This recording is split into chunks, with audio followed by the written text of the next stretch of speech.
Bom, é isso. A partir desse momento, então, a nossa aula está sendo gravada, né? Hoje é dia 8 de maio de 2020. A gente fala a respeito de esquemas de reforçamento. Eu tenho para vocês um conjunto de slides. Esses slides vão estar disponíveis lá no AVA, para que a gente possa falar a respeito dos esquemas de reforçamento propriamente, né? Bom, a gente pode entender que o controle consequente do comportamento, né? Sobretudo nas relações de reforçamento, ele pode ser orientado em duas categorias. Daqui a pouco, vocês vão perceber que não há, na verdade, né, essas duas categorias, mas é que há a possibilidade de intermitência ou não, né? A gente chama a primeira categoria de esquema de reforçamento contínuo. A sigla para isso daqui é o CRF, né? Que é Continuous Reinforcement, que significa exatamente esquema de reforçamento contínuo. Na sigla americana vai ser reforçamento contínuo, né? E o esquema de reforçamento intermitente, que seria o IFR, né? Que é Intermittent Reinforcement, né? IRF, né? Então, a gente tem dois esquemas de reforçamento. Aqui a sigla está em português, não é o mais adequado, não é o mais usual, né? Seria CRF, mas está organizando comportamentos contínuos, que são aqueles nas quais há uma consequência para cada resposta. Então, todas as minhas respostas, elas produzem consequências na proporção de 1 para 1. Então, toda vez que o organismo se comporta, ele produz a consequência, né? E no comportamento sustentado por um esquema intermitente, acontece que eu preciso de uma ou mais respostas para produzir a consequência. Então, ora essa consequência ocorre, ora ela não ocorre. Isso caracteriza a intermitência. Ora funciona, ora não funciona. A intermitência ela vai poder ser observada em vários esquemas de reforçamento, né? Existem muitos modelos experimentais, existem muitos modelos de laboratório que dão conta de explicar essa intermitência, mas, sobretudo, existem dois modelos que são os principais e que vocês vão precisar aprender. Os demais modelos, eles possuem funções de sobreposição dos modelos primários, ou ainda eles possuem funções de atraso, né? Mas é importante que vocês tenham os princípios básicos da análise do comportamento bem estabelecidos para que vocês consigam compreender esses modelos mais complexos. Nesse momento, não nos interessa muito entrar nessa complexidade, é mais conveniente que a gente aprenda o básico. Então, a gente vai se ater no estudo desses esquemas de reforçamento básicos, né? São dois os tipos. O de razão, que é aquele que vai considerar a quantidade de respostas para que haja produção da consequência, né?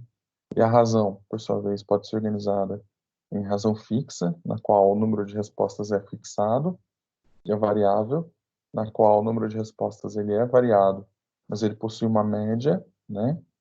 Então eu consigo saber a razão média, mas que tentativa por tentativa ele vai ser variado. E o segundo grupo seria o de intervalo, na qual ocorre um intervalo de tempo e que o organismo precisa emitir ao menos uma resposta naquele momento adequado, né? Então, caso seja um intervalo de 5 segundos, a cada 5 segundos, exatamente no momento 5, ele precisa emitir ao menos uma resposta, né? Então, seria um esquema de intervalo, que também pode ser fixo, quando o meu tempo é fixado, ou variável, quando eu tenho uma média de tempo, né? Então, eu não tenho o tempo exato, mas eu tenho uma média de tempo. O livro vai trazer essa representação visual, né? Essa representação gráfica, para ilustrar a ideia. São dois esquemas, um da esquerda e um da direita. No esquema da esquerda, eu tenho o esquema de reforçamento contínuo, né, o CRF, e eu já tenho a expressão contingencial, né, na qual a resposta produz, então, uma seta indicando a função, produz a apresentação da água, produz uma consequência. Então, o ratinho aperta o botão, ele aperta a barra, o resultado é que sai a água no bebedouro. Então, para cada vez que ele aperta a barra, ele consegue uma gota de água. Para cada resposta, um estímulo reforçador. A continuidade. Então, em 10 tentativas, todas elas ele recebe a água, né? Então, por isso, eu tenho lá estabelecido o esquema de reforçamento contínuo, um para um. No esquema de reforçamento intermitente, ocorre exatamente a não apresentação. Eu tenho a apresentação de forma aleatória. Por isso a intermitência, né? Então, a resposta pode produzir o estímulo reforçador, como ela pode não produzir o estímulo reforçador. Essa intermitência, ela é mais presente no nosso cotidiano, no nosso dia a dia, do que a continuidade. Então, por exemplo, acender uma luz, apertar o interruptor para acender a luz do quarto, né? A minha resposta é apertar o botão do interruptor, o estímulo reforçador é a luz que se acende, né? Então, o estímulo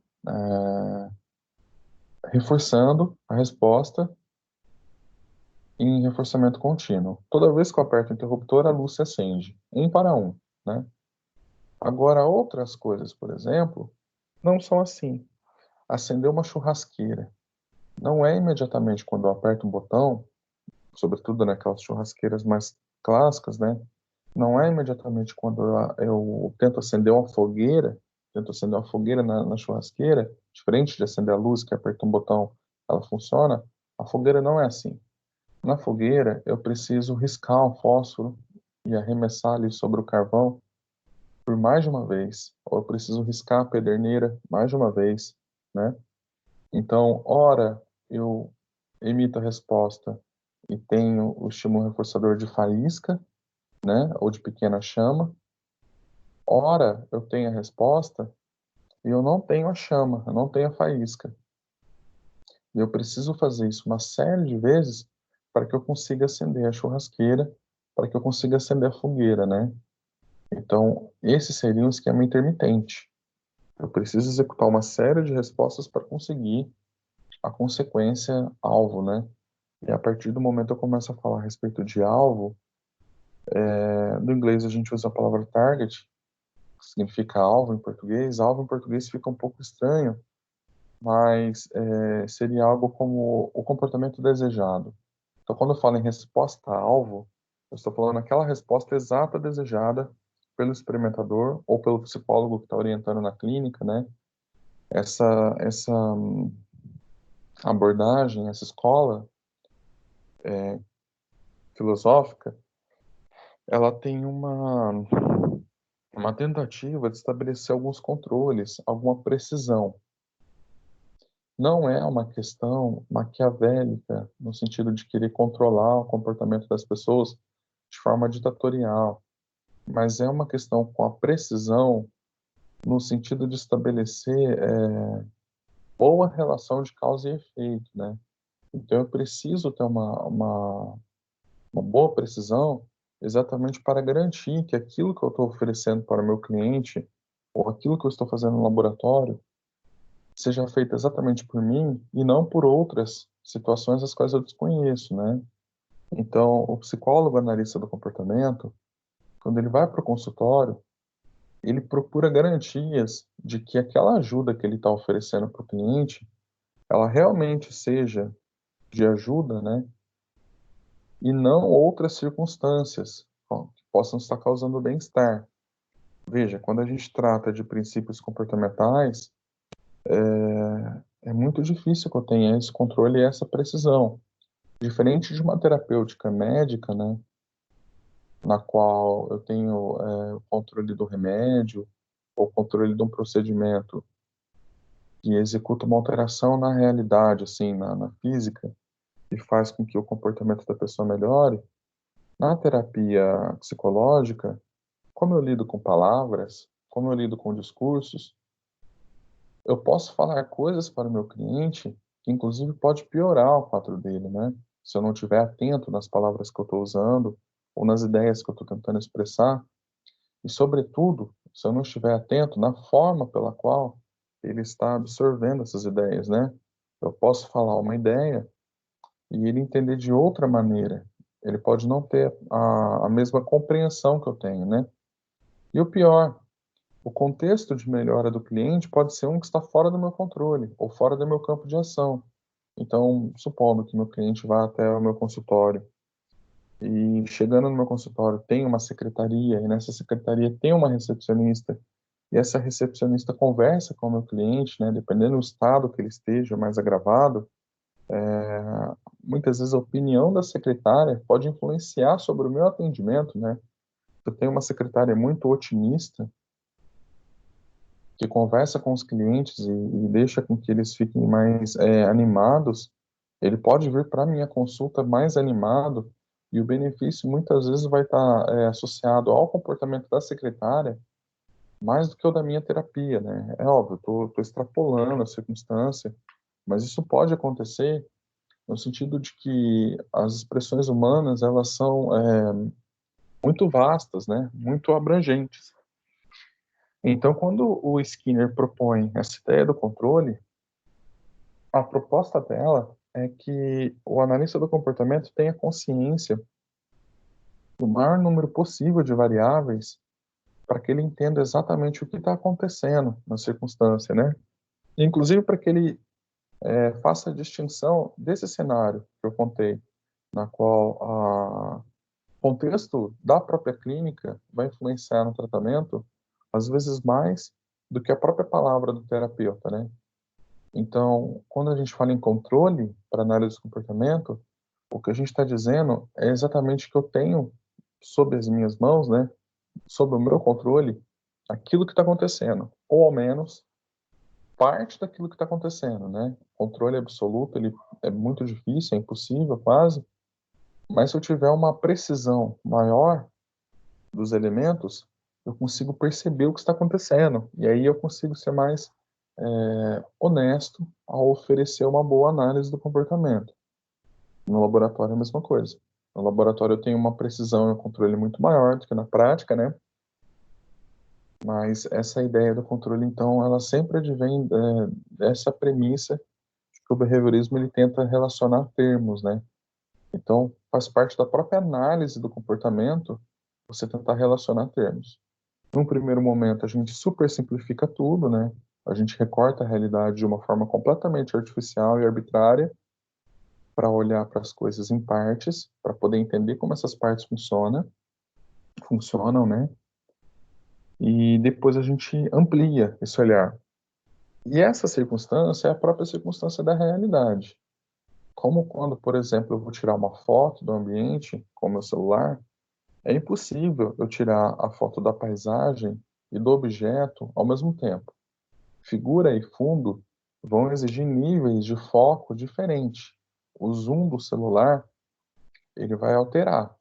Ou eu aproximo da minha figura e desfoco o ambiente, né? Ou eu focalizo numa coisa e desfoco a outra, ou então eu focalizo no ambiente, na paisagem e desfoco o objeto. Essa estrutura da câmera, ela é feita da mesma forma que a minha estrutura visual é feita, né? A câmera, o sistema de câmeras imita os olhos humanos e as imagens que ela produz imitam as imagens que a gente consegue captar com os olhos humanos, né? Só que essa mesma estrutura de imposição da realidade, a realidade ela se impõe dessa forma, e o ser humano só é capaz de captar dessa forma no pensamento humano, na análise humana, a mesma estrutura vai ser observada. Ou eu focalizo em um detalhe e aproximo o zoom daquilo, né? Então, aqui no caso, eu separo tudo e focalizo o comportamento respondente, comportamento operante, ou seja, eu estou desconsiderando todo o contexto, toda a paisagem, para considerar um objeto específico, ou então eu olho para toda a paisagem, considerando esses objetos específicos, mas não focalizando eles, né? Então, nas análises clínicas, vocês já terão um nível de behaviorismo tal, assim, que vocês vão conseguir olhar para o contexto como um todo, né? Mas nesse momento é importante que a gente despreze algumas coisas no sentido de não considerá-las, né? A gente abstraia algumas coisas para poder aprender a fazer essa análise focal, que é mais simples, para depois aprender a fazer uma análise maior, né? Então essa é a própria condição do pensamento humano e a análise do comportamento ela acaba a se adaptar a isso também. Nesse momento a gente está focalizando essa questão do controle com relação à intermitência. Falei a respeito de acender uma luz e a respeito de acender uma fogueira, né? A fogueira com certeza vai ter uma resposta intermitente. Eu não consigo acender uma fogueira imediatamente com um único botão, assim, né? A menos que eu tenha um aparato mecânico para aquilo. O paradigma do comportamento operante, então, ele é uma tríplice contingência, né? Uma tríplice contingência, porque a ideia de tríplice é porque existem três termos, né? Um estímulo antecedente, que eu vou representar pela letra S, né? Ou um SA, que é estímulo antecedente, ou um SD, que é um estímulo antecedente discriminativo, ou um S-delta, que é um estímulo antecedente delta, ou seja, não discriminativo, ou um S+, que é um estímulo discriminativo positivo, ou um S-, que é um estímulo discriminativo negativo, né? Para super simplificar esses casos, e na aula que vem eu vou falar com vocês a respeito deles, né? Que também não são complicados assim. E isso na discriminação simples, né? Eu posso ter uma discriminação condicional também, mas eu vou chamar apenas de S, tá? E aqui eu estou me referindo a um contexto ambiental, a um estímulo específico ou a uma característica específica do estímulo, né? Então, por exemplo, eu posso contar na rua os carros. Então, eu estou na rua, olhando para o ambiente, e cada vez que passa um carro, né, estímulo, eu emito uma resposta de contagem, né, 1, 2, 3, e a consequência é que eu estabeleço uma correspondência entre o ambiente e aquilo que eu falei, né? Então, eu posso contar os carros. Nesse caso, os carros são os estímulos. Como eu posso contar os carros de cor preta? Então, eu vou desconsiderar o modelo do carro, eu vou desconsiderar todos os outros carros e eu vou me atentar a uma propriedade específica de um estímulo, que é a cor preta do carro, tá? Então, o que eu estou chamando de estímulo aqui é uma propriedade específica relacionada a um contexto ambiental. Esse estímulo ele tem mais a ver com o aspecto contextual do que com uma precisão, assim, né? Nesse primeiro momento, a gente está falando em termos precisos, para que vocês possam fazer a compreensão. Mas em breve a gente vai começar a fazer análises maiores, análises molares dos fenômenos, né? Quando a criança conta os carros pretos, ela está abstraindo todos os outros carros, ela está desconsiderando todos os outros carros e todos os outros modelos de carro e considerando apenas aqueles que possuem uma propriedade específica chamada preto, né? O R aqui significa resposta do organismo. Sempre quando eu falo a parte de expressão do organismo, seja a ação, seja o pensamento, seja a reação, eu chamo de resposta. Eu não chamo de comportamento, né? Então, quando a pessoa anda de um lado para o outro, o andar, ele não é a pessoa se comportando, ele é a pessoa respondendo, é a resposta do organismo. O comportamento está na relação entre os termos. Eu vou chamar o andar de comportamento quando eu considero a seguinte situação: diante da sala de aula, a pessoa andou até a porta, abriu a porta e saiu. Isso é um comportamento. Eu considerei os três termos, ou seja, o estímulo antecedente na sala de aula, a pedida, alguém pediu para ela abrir, né? Abra a porta, por favor. Então, esse é o antecedente. A resposta dela é andar e a consequência é abrir a porta. Então, quando eu falo, olha, ele foi até a porta, abriu a porta e saiu, nesse caso eu estou me referindo a um comportamento, porque eu coloco um contexto e uma consequência, um antes e um depois e a resposta. Agora, simplesmente a resposta de andar, então eu chamo isso de resposta, por isso a letra R, né? As letras aqui são do idioma americano também, então o S de estímulos, com S, o R de response, né? Letra R, né? Response, para nós serve como resposta também, e o C de consequência. Muitas vezes vocês vão encontrar aqui um outro S, né? Que é um estímulo, então vai ser SR, que é um estímulo reforçador, ou SP, que é um estímulo punidor, né? Ou um S+, ou um S-, mas não estou usando a letra S exatamente para não gerar essa confusão. Para quando eu falar S, eu me referir exatamente ao antecedente, e quando eu falar C, eu me referir exatamente ao consequente, né? É importante notar também que os termos de união entre os estímulos e respostas, eles possuem interpretação nessa relação, né? Aqui, o S e o R, eles vão ser separados por um traço ou ainda por dois pontos. S, dois pontos, R, que significam o seguinte: diante de tal contexto, a relação da resposta, há uma probabilidade, uma evocação, né? Então, S, dois pontos, R significa, diante desse contexto, evoca-se tal resposta, né? Há um estabelecimento de um controle, mas não é um controle em probabilidade máxima, como no comportamento respondente. No comportamento respondente, o estímulo, ele exatamente controla a resposta em probabilidade máxima, em magnitude máxima da resposta, a depender da intensidade, né? Numa relação de eliciação.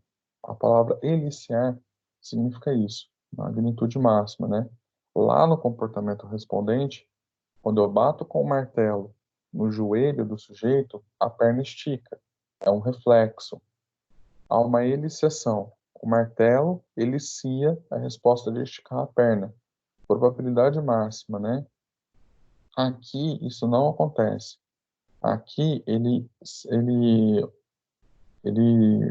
mostra a situação, ele ocasiona o responder. Então há uma probabilidade, né? Mas essa probabilidade não é 100%, ela não é máxima. Ela varia de acordo com o contexto e com a possibilidade de consequência. Já entre a resposta e a consequência, eu uso uma seta, exatamente porque a seta nos dá a noção de função. A resposta, ela vai gerar uma consequência. É a resposta que exerce função sobre o ambiente, ou seja, no comportamento operante, é a resposta que opera sobre o ambiente, fazendo com que o ambiente seja alterado, né? Então, quando eu aperto o interruptor e a luz acendeu, a luz só acendeu, o ambiente só se alterou pelo meu comportamento. Foi exatamente porque eu apertei a luz que houve a operação, né? Eu operei sobre o ambiente, eu exerci uma alteração no ambiente e essa alteração é a consequência. Essa consequência, por sua vez, ela retroage sobre a resposta, fazendo com que aquela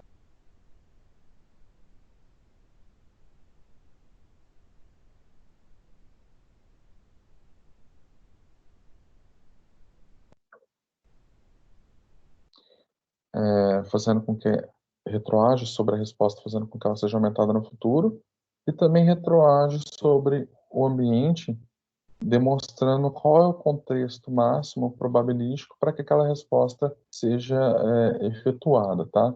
Essa noção tríplice contingencial do controle antecedente, a gente vai falar na aula que vem. Hoje, a gente vai se atentar na relação resposta e consequência, nesse pedaço da tríplice contingência, né? Quando o sujeito responde às possibilidades de consequência que ele pode conduzir, né? A gente pode sintetizar o comportamento operante como o tipo de resposta e a consequência que produz. Então, resposta produzindo consequência é o nosso foco de hoje, tá? as diferentes condições de resposta e as diferentes condições de consequência. Como a gente já começou a ver, quando eu estabeleço condições para o responder e para a produção de consequências, eu chamo isso de esquema, né? Então, são diferentes os tipos de esquemas de respostas produzindo consequências, sobretudo as consequências reforçadoras.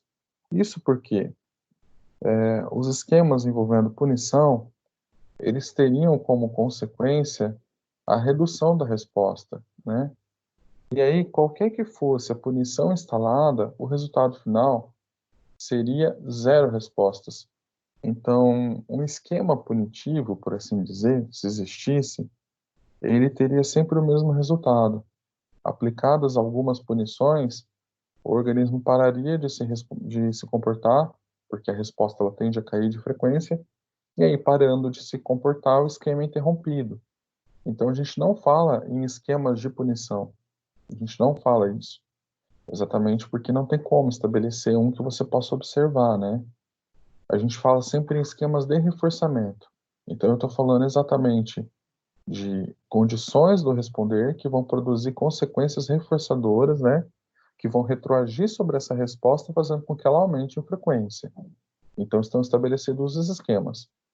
Os esquemas podem ser esquema de reforçamento contínuo, no qual, em um esquema de reforçamento contínuo, toda resposta será reforçada, e dessa forma o aprendizado vai ocorrer mais rápido, exatamente pela relação de um para um. Então, eu emito uma resposta a uma consequência, e eu posso ter o esquema de reforçamento intermitente, que é um esquema de reforçamento na qual somente algumas respostas vão ser reforçadas. Estes esquemas eles vão ser organizados e divididos, né, em esquemas de reforçamento de razão e esquema de reforçamento de intervalo, né?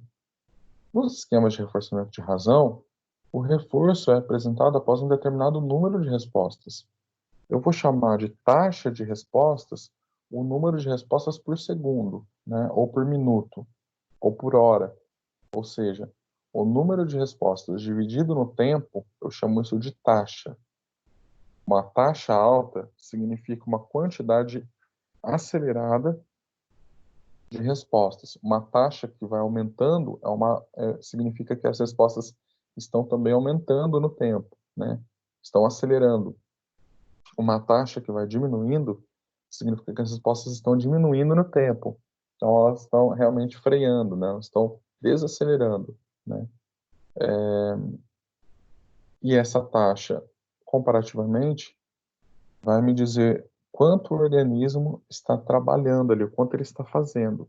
Se eu comparar dois ratinhos com taxas diferentes, eu sei que o ratinho com taxa maior, ele está emitindo mais respostas por tempo do que o rato com taxa menor, que emite menos respostas por tempo. Então, o número de respostas dividido no tempo eu chamo de taxa, né? Às vezes vocês vão se deparar com esse termo, taxa de respostas. Significa isso. O critério para apresentação do reforço é o número de respostas, nesse caso, né, emitido pelo organismo. Aqui, quando o esquema se refere ao organismo, a gente pode entender o organismo animal, mas a premissa do behaviorismo é que, de alguma forma, todos os organismos vivos se comportam, né? E mesmo os organismos mais simples, inclusive os organismos vegetais, eles têm algum tipo de comportamento. No caso desses organismos mais simples, nas bactérias, né, nos vegetais, os comportamentos eles são bioquímicos, né? Então, altera-se a física e a química, e aí o vegetal cresce. E aí o crescer seria uma forma de comportamento, assim, né? Mas esse é um extrapolado muito grande da teoria, e a gente não vai entrar nesse momento, nessa questão. Então, quando a gente falar aqui de organismos, entenda organismo animal. Então, eventualmente invertebrados, né? Insetos, aracnídeos, crustáceos, os vermes, né? As minhocas, eles apresentam algum tipo de comportamento já observado nas leis respondentes operantes, né? É possível condicionar uma abelha, uma abelha é capaz de fazer comportamento operante. Existe a demonstração aqui no Brasil, na faculdade da USP, lá de Ribeirão Preto, um professor chamado Isaías Pessotti, ele condicionou abelhas, então existe o artigo científico para quem tiver interesse. Então, alguns organismos animais invertebrados conseguem fazer isso. Os vertebrados também, né? Então, peixes, aves, répteis, né? Mamíferos e anfíbios, eles também fazem isso. Sobretudo, aves e mamíferos que possuem um sistema nervoso mais desenvolvido, sobretudo nos mamíferos, isso é muito evidenciado. Então, né, nos mamíferos, esse tipo de comportamento respondente operante ele vai estar muito evidenciado, né? E os esquemas de reforçamento também vão ser observados nesses organismos animais. No esquema de razão, então, o que me interessa é o número de respostas que vai ser emitido para produzir aquela consequência. O esquema de razão ele pode ser fixo, né? Então, o esquema de razão fixa significa que o número de respostas vai ser fixado. Então, a cada tanto de respostas ocorre uma consequência, e esse número que eu chamei de tanto é um número fixo, né? Então, por exemplo, a cada 3 respostas, uma consequência. O reforço ele é apresentado após um número fixo de respostas, né? E o resultado é que a frequência vai ser alta, vai ser uma constante de respostas, e vai ocorrer uma pausa após a apresentação do reforço. A gente chama pausa pós-reforço, né? Essa pausa pós-reforço significa uma espécie de descansar, assim, do organismo, né? Mas ela é um efeito do próprio esquema de reforçamento. O organismo se comporta pelo número de vezes, para e volta a fazer aquilo numa nova tentativa. A duração dessa pausa vai depender da razão estabelecida. Quanto maior a razão, ou seja, quanto maior o número de vezes que ele precisa fazer o comportamento para ter uma consequência, maior vai ser a pausa, né? Então, se um ratinho precisa apertar a barra por 10 vezes para ganhar uma gota de água, ele vai descansar por um tempo, 10 segundos, por exemplo. Agora, se ele precisa apertar a barra 100 vezes para conseguir, é muito mais, 10 vezes mais, né? Então, talvez ele precise descansar bastante também. Talvez ele precise descansar 1 minuto, 2 minutos, né? Então, talvez essa pausa seja maior. Eu estou fazendo essa associação com o descanso, né, com a fadiga, mas o fato é que ocorre esse efeito pelo próprio estabelecimento do esquema, né? E esse esquema apresenta menor resistência à extinção se comparado com o esquema variável, né? Porém, maior resistência à extinção se comparado com o esquema de reforçamento contínuo. Os intermitentes, eles sempre são mais difíceis de colocar em extinção, ou seja, é mais difícil que eu coloque a quebra contingencial e a resposta deixe de ser emitida, né? Se eu remover a consequência, se eu tirar a água, o rato continua apertando a barra por mais um tempo sem receber a água, né? Nos esquemas intermitentes, isso ocorre por mais tempo do que nos esquemas, no esquema, né, de reforçamento contínuo. É importante perceber também que quando eu falo no esquema de razão fixa, tem que ser acima de 2 respostas, né?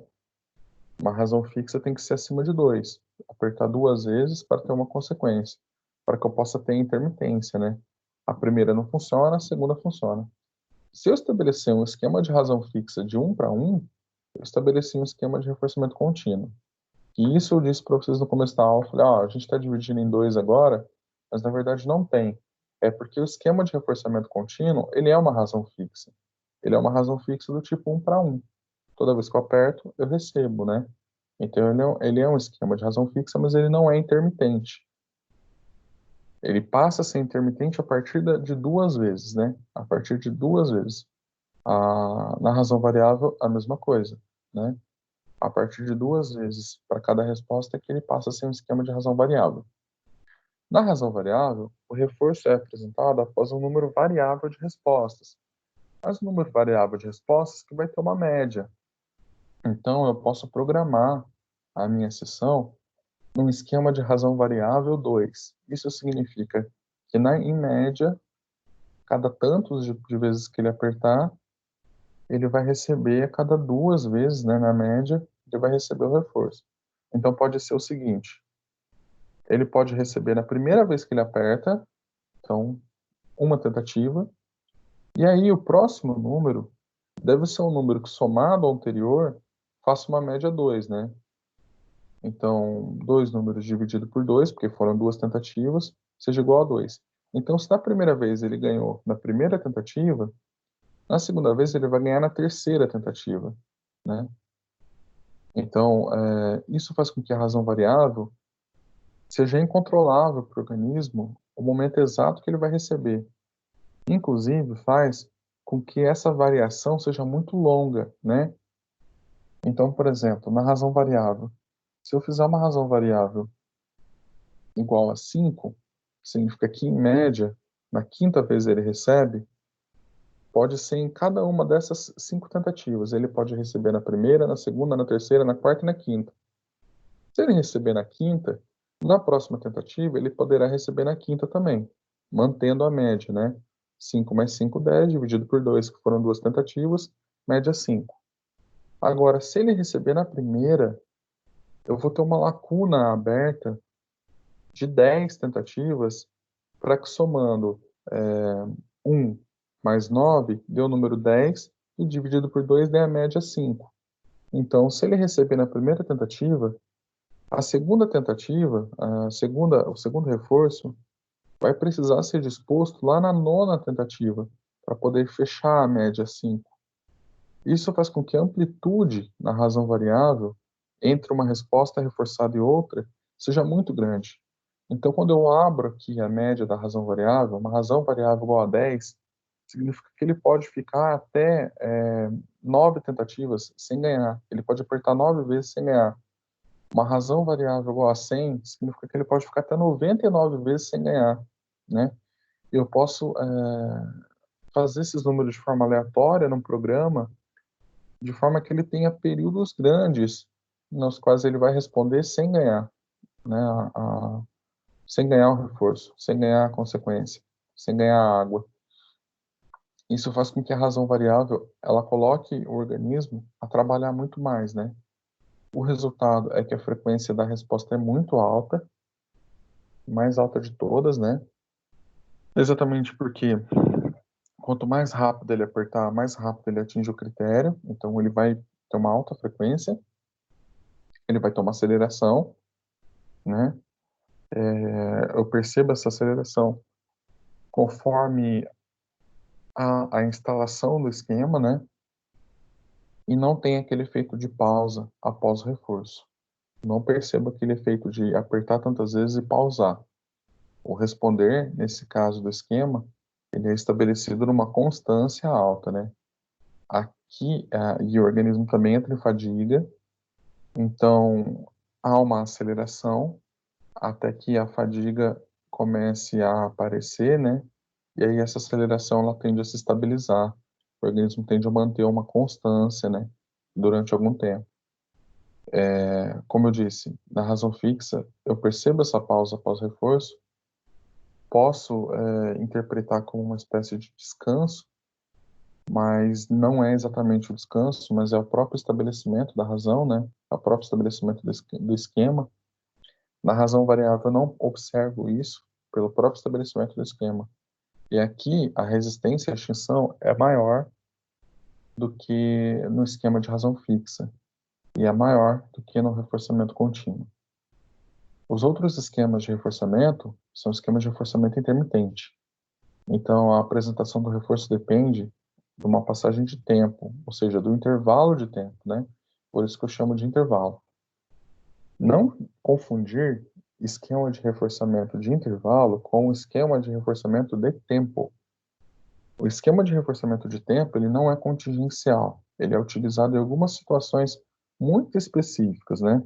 Na qual eu consigo estabelecer no laboratório. No momento oportuno, a gente conversa a respeito dos esquemas de reforçamento de tempo, mas que não são a mesma coisa que esquema de intervalo. No intervalo, ocorre a passagem do tempo, ou seja, ocorre um intervalo determinado, e há necessidade de que o organismo emita a resposta ao menos uma vez naquele período. Então, supondo que eu faço um esquema de reforçamento de 5 segundos. A cada 5 segundos, se ele apertar a barra pelo menos uma vez, no quinto segundo, ele recebe a água. Se ele não apertar, ele não recebe nada. Então ele precisa trabalhar, mas ele precisa trabalhar na hora certa. Ele tem que emitir a resposta no momento adequado, ou seja, no intervalo de tempo adequado, né? E por isso é um esquema de intervalo. Independente ao número de respostas. Ele pode apertar uma única vez, ou ele pode apertar várias vezes no período aproximado, né? Então, no quinto segundo, o que a gente acaba observando é que o primeiro segundo ele não aperta, o segundo ele não aperta, o terceiro não. Quando começa o quarto segundo, o que eu percebo é que ele começa a apertar a barra de forma constante. Isso aumenta a probabilidade dele acertar o momento exato do quinto segundo, né? Então, ele aperta por algumas vezes, mas uma única resposta ativa o sistema. E ela ocorre exatamente naquele intervalo marcado. O esquema de reforçamento de intervalo fixo, então, o reforço é apresentado se o organismo emitir pelo menos uma resposta após um intervalo de tempo fixo. Então, o tempo que eu fixar. 5 segundos, 10 segundos, 1 minuto, 1 hora, depende de como for estabelecido isso. Tal como no de razão, quanto maior for a intermitência, mais difícil a instalação. Então, quando eu vou fazer isso num ratinho, quando eu vou ensinar um rato esses esquemas, eu preciso começar por um esquema de reforçamento contínuo no primeiro momento, para ensinar a tarefa para ele, e depois eu vou aumentando a amplitude da intermitência. Se eu começar com uma intermitência muito alta, eu coloco a resposta em extinção, né? Então, uma intermitência no período de horas, assim, né? O animal para de comportar como um todo, né? A intermitência ela não é estabelecida. Então, a intermitência, ela também, para que seja observada no repertório do organismo, ela precisa ser começada aos pouquinhos e aumentando a intermitência, né? No intervalo fixo, então, eu tenho uma resposta após o intervalo fixo. O resultado é que a frequência de resposta é baixa no início do intervalo, né? Então, se eu tenho um intervalo de 10 segundos e no 10º segundo ele recebe, nos segundos iniciais ele não aperta a barra, porque ocorre um efeito de reforçamento diferencial. No começo do período, ele é colocado em extinção, ele não é reforçado. No final do período, ele tende a ser reforçado, né? Então, eu observo essa condição de no começo ele não ser reforçado, no final ele ser reforçado, né? E vai aumentando no final do intervalo, mais próximos dos 10 segundos estabelecidos. Tem menor resistência à extinção se comparado ao intervalo variado, mas maior resistência à extinção se comparado ao esquema de reforçamento contínuo, né? O esquema de reforçamento de intervalo variável, ele é um esquema apresentado se o organismo emitia ao menos uma resposta após um intervalo de tempo variável, mas que também está dentro de uma média. Então, quando eu falo esquema de intervalo variável de 10 segundos, quer dizer que, em média, o tempo do intervalo foi de 10 segundos. Pode ser no primeiro segundo, pode ser lá no 19º segundo, né? Depende do estabelecimento da média. Então, pode demorar pouquinho, pode demorar mais. Ocorre essa intermitência de forma que ele não tem controle sobre o tempo exato. Então, eu não observo aquela alocação de respostas mais próxima do reforçamento. O que eu observo é uma frequência contínua de resposta, né? É uma frequência alta, não tão alta e acelerada como é na razão variável, né? Há uma constância. O organismo responde o tempo todo de forma constante, né? E há uma alta taxa. Ele responde bastante por tempo, né? Não é uma alta frequência, mas uma alta taxa, né? E há maior resistência à extinção se comparado ao intervalo fixo, e há uma maior resistência à extinção se comparado ao reforçamento contínuo, né? O que eu percebo, então, é que se eu comparar os esquemas, eu terei curvas diferentes, gráficos diferentes, né? E aí é conveniente que a gente aprenda a entender esses gráficos. Eu vou compartilhar com vocês uma tela do Excel, Eu vou fazendo esse gráfico em tempo real para vocês entenderem o que eu estou falando, né? Observa a seguinte situação. Eu tenho aqui uma tabela azul, uma tabela laranja, que vai me oferecer uma linha azul e uma linha laranja, e cada uma representa um tipo de esquema, né? Aqui, no gráfico da esquerda, esse pequenininho, mostra o número de respostas em absoluto. Aqui, no gráfico da direita, mostra o número de respostas acumulada. A resposta acumulada, ela é feita pela contagem minuto a minuto do total de respostas executadas na sessão, né? Então, por exemplo, eu vou usar a linha azul, que é do sistema de reforçamento contínuo. Supondo que eu tenha 10 minutos, né? Então, meu eixo X aqui, ó, meu eixo das abscissas mostram o tempo em minutos, né? Então, eu tenho 1, 2, 3, até 10 minutos. E meu eixo Y, resposta mostra o número de respostas. Aqui, ele teria que ser números inteiros. Está fragmentado 01, 02, porque não tem nada digitado ainda. Mas ele vai ser uma resposta, duas, três, quatro, né? O que eu vou observar é algo mais ou menos assim. Se eu coloco o ratinho numa sessão, na caixa operante, por 10 minutos, e para cada vez que ele apertar a barra, ele recebe o reforçador, o resultado é que se ele estiver com bastante sede, se eu tiver feito uma operação estabelecedora com lá 8 horas, 12 horas de privação de água, né? Então ele está 12 horas sem beber água. O resultado é que ele vai apertar mais rápido. Em um minuto, ele vai beirar mais ou menos uma pressão por segundo. Ele vai acelerar bastante, de forma que ele aperte e beba água, aperte e beba água. Mais ou menos, ele vai demorar uns 5 segundos para fazer todo o sistema de apertar, beber água e voltar à barra, né? Entre 1 e 5 segundos. Vamos dizer que ele seja capaz de conseguir, então, num minuto, que tem 60 segundos, vamos dizer que ele seja capaz de conseguir apertar a barra em torno de 30 vezes, né? Então, o que eu vou observar é algo assim. No primeiro minuto, ele aperta lá a barra 20 vezes. A minha resposta por tempo é 20. Mas a minha resposta acumulada, que é a primeira linha que está mostrando, ela mostra na sessão. Então, no primeiro minuto, o total era 20. No segundo minuto, o total ainda era 20. No terceiro minuto, o total ainda era 20, né? E assim sucessivamente, né? No segundo minuto, vamos supor que ele aperte 25 vezes. Então, eu faço o primeiro minuto mais o segundo. Então, o total aqui é 45, que é o primeiro mais o segundo, né?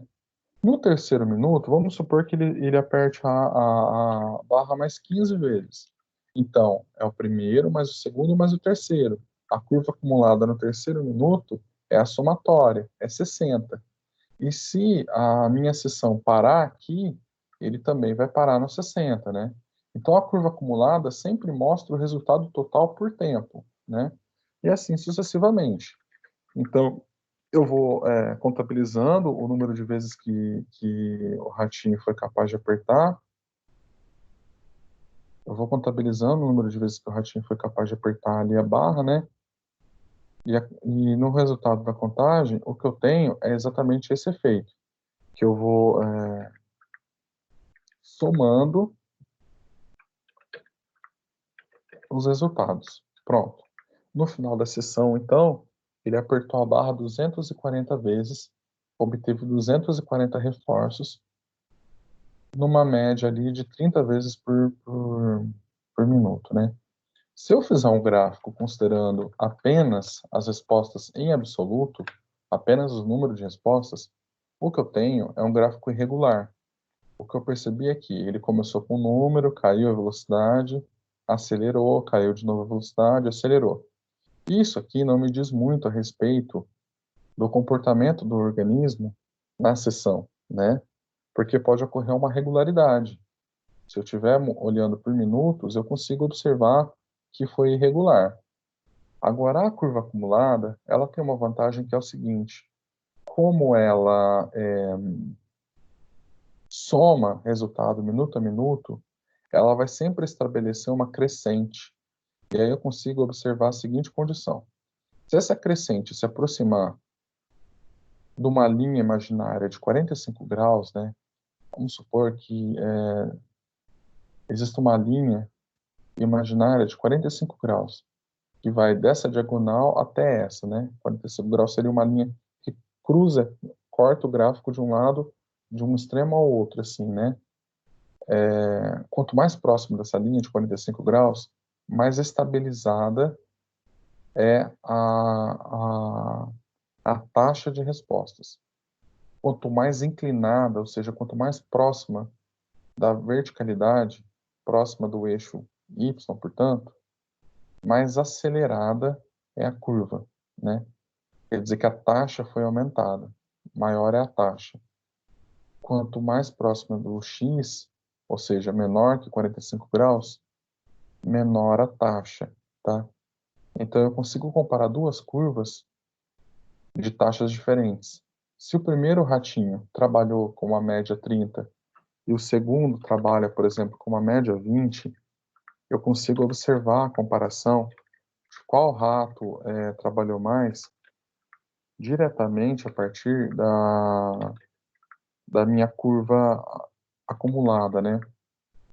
Olha só, eu consigo saber que a taxa do ratinho aqui da curva azul é maior apenas pela observação visual, né? Eu consigo olhar e como ela está mais acima, como ela está mais inclinada, eu consigo observar que ela está mais próxima do eixo Y, né? Ela está inclinada, eu consigo observar que a taxa é maior, que a média é maior e que ela é mais acelerada. Já a segunda curva do segundo ratinho, eu consigo observar que a taxa é menor e a média é menor, então ela é mais baixa. Nos números absolutos, eu não consigo perceber essa diferença, exatamente porque ela tem uma variação, né? Inclusive, em determinado momento, o rato 2 ele passou o rato 1. Se eu olhar apenas nesse momento aqui, do oitavo minuto, eu vou dizer que o número de respostas do rato 2 foi maior do que o número de respostas do rato 1. Mas se eu olhar aqui no oitavo minuto da curva acumulada, eu vou observar que a taxa deles era muito diferente. Então, as curvas acumuladas, elas me dão uma observação do comportamento com muito mais clareza, né? Muito mais clareza de condições. Então, eu estou olhando aqui minuto a minuto. Aqui eu não tenho a mesma observação. Se, ao invés de considerar minutos, eu considerar número de reforços, eu tenho a seguinte situação. Se eu tenho 10 reforços possíveis disponíveis na sessão, e eu tenho dois estabelecimentos, né? Então, na curva azul, eu tenho um esquema de reforçamento contínuo, ou seja, para cada resposta, um reforço. E na curva laranja, eu tenho um esquema de reforçamento intermitente de razão variável 10, o que significa que, desculpa, razão fixa 10, o que significa, né, ou razão fixa 5, o que significa que meu ratinho ele vai ter que ele vai ter que apertar ele vai ter que apertar a barra 5 vezes para conseguir um reforço, eu vou ter um resultado mais ou menos assim. Como eu tenho 10 reforços disponíveis, eu sei que o primeiro reforço foi dado no CRF na primeira resposta. Então, ele emitiu uma resposta e ele conseguiu o reforço. E assim sucessivamente, né? O resultado é que minha curva acumulada, ela vai ser 1 para 1, né? O resultado é que minha curva acumulada, ela está exatamente ali na linha dos 45 graus. Ela não está nem aumentando, nem ganhando velocidade, nem perdendo velocidade. Ela está constante. Próximo dos 45 graus significa constância, né? Isso porque, para cada resposta, uma consequência. 10 reforços, o total 10, 10, 10 consequências, né? 10 consequências no total de 10 respostas, né? O número de respostas em absoluto, ele se mantém constante, minuto a minuto.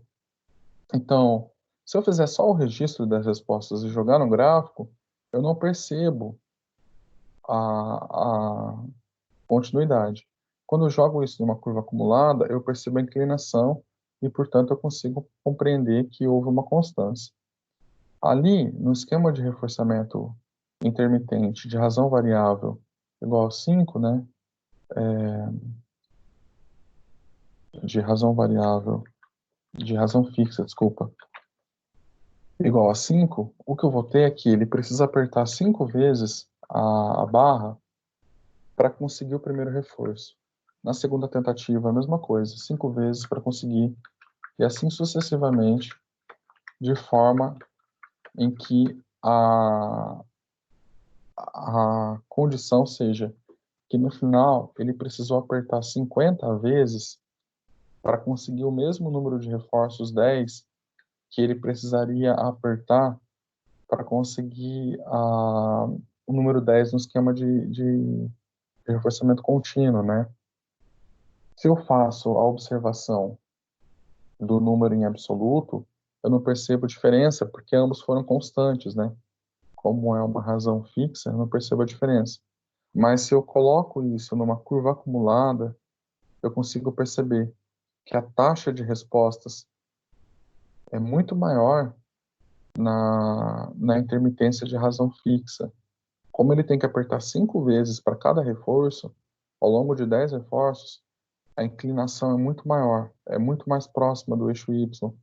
Então, comparativamente, eu consigo perceber qual taxa é maior, né?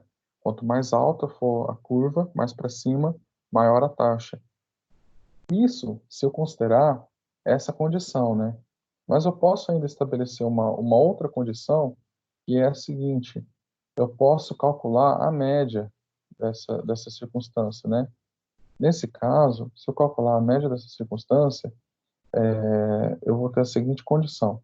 Eu inseri uma coluna a mais aqui, para a gente poder calcular a média, para poder fazer a razão variável, né? A média seria calculada mais ou menos assim, ó.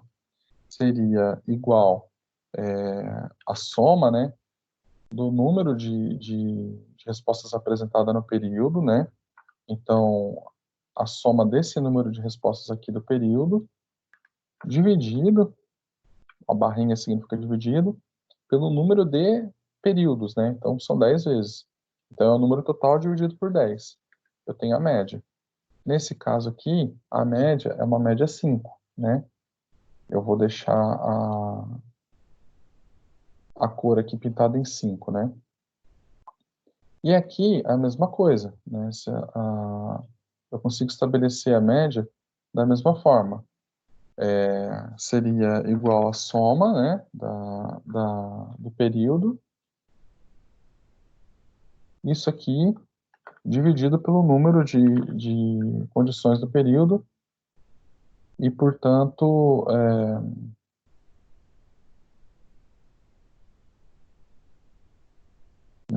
a média aqui vai ser igual a 1, né? Quer dizer que ele aperta uma vez por período aqui. Bom, ok. Bom, o resultado é o seguinte. Supondo que eu esteja fazendo outro tipo de comparação, e ao invés de comparar o esquema de reforçamento contínuo com o esquema de reforçamento de razão fixo e variado, eu vou ter uma condição que é a seguinte. Na primeira condição, eu tenho um esquema de reforçamento intermitente de razão fixa 5, né? E na segunda condição, eu tenho um esquema de reforçamento intermitente de, de razão variável igual a 5. Então, o primeiro é de razão fixa, o segundo é de razão variável, né? A média de ambos vai ser igual. A média de ambos vai ser igual a 5. Então, na primeira condição, ele recebe um reforço para cada 5 vezes que ele apertar. Então, com certeza, ele foi apertando de 5 em 5, né? Com certeza, ele foi apertando de 5 em 5. E, portanto, eu consigo saber que a média total lá vai ser 5. Na razão variável, eu primeiro faço uma organização de forma que isso aqui seja aleatório. Então, se na primeira vez ele apertou 1, eu preciso que na segunda vez ele aperte um número que faça com que a média que seja 5.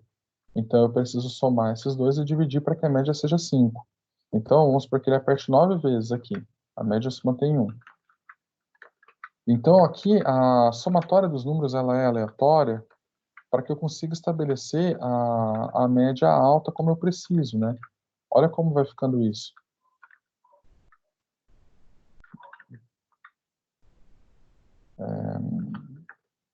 Pronto, está próximo da média esperada, né? Vou acertar a média exata. Pronto, média 5. Olha só, na razão fixa do A5, a cada 5 vezes que ele aperta, ele consegue estabelecer a média 5. Ela é fixa. Na razão variável do A5, o número é aleatório, mas o resultado total da seção tem média 5, né? O resultado prático disso é que, em algumas tentativas, ele vai conseguir ganhar o reforço logo na primeira. Em algumas tentativas, ele vai conseguir ganhar o reforço na 10ª tentativa, né? Em algumas circunstâncias, ele vai conseguir ganhar o reforço na 16ª tentativa. Então, isso faz com que seja estabelecida uma condição muito mais aleatória aqui. Se eu olhar para as respostas em absoluto, eu percebo uma regularidade no esquema de razão fixo, e eu percebo uma alteração irregular no esquema de razão variável, né? Ele precisa acelerar o tempo todo para conseguir no reforço. E a curva que vai ser produzida, ela vai ser muito diferente também. No esquema de reforçamento de razão fixa 5, a aceleração ela é muito regular. No esquema de razão variável, ele mostra uma aceleração grande. Quanto maior essa curva aqui estabelecida, para cima, maior a aceleração. Então, ele precisou acelerar bastante para conseguir demonstrar aquilo, né? Então, quanto mais reto, mais próximo do eixo, maior a estabilidade. Quanto mais curvado para cima, maior a aceleração. Da mesma forma, deixa eu apagar essa condição aqui.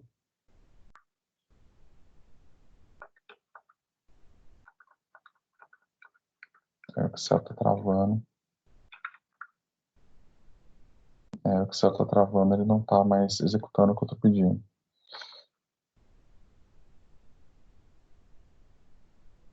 Deixa eu trocar de tela com vocês, que daí daqui a pouco eu volto no Excel e mostro o que eu ia mostrar a respeito de extinção.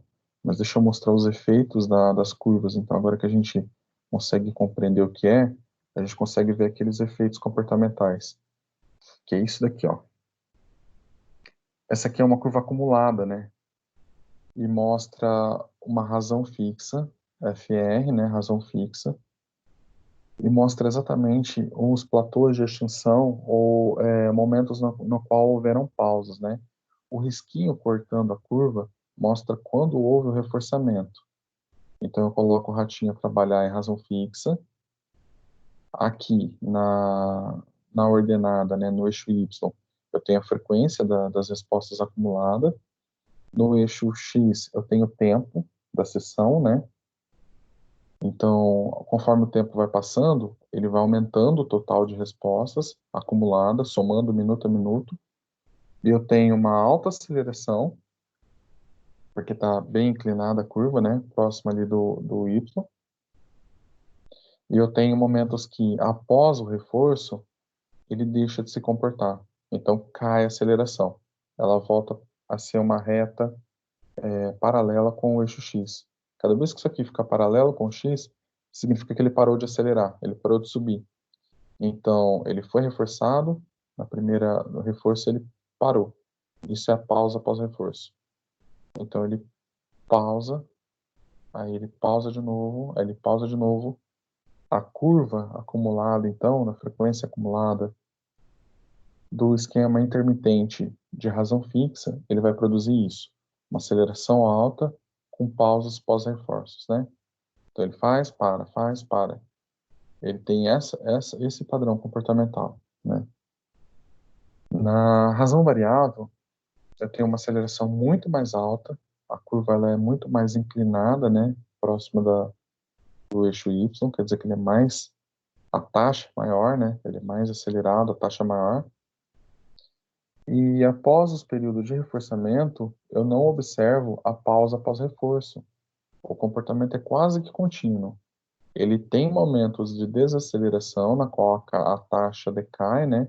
Então a curva ela para de subir, isso por conta do efeito da fadiga, mas o trabalho é contínuo e acelerado.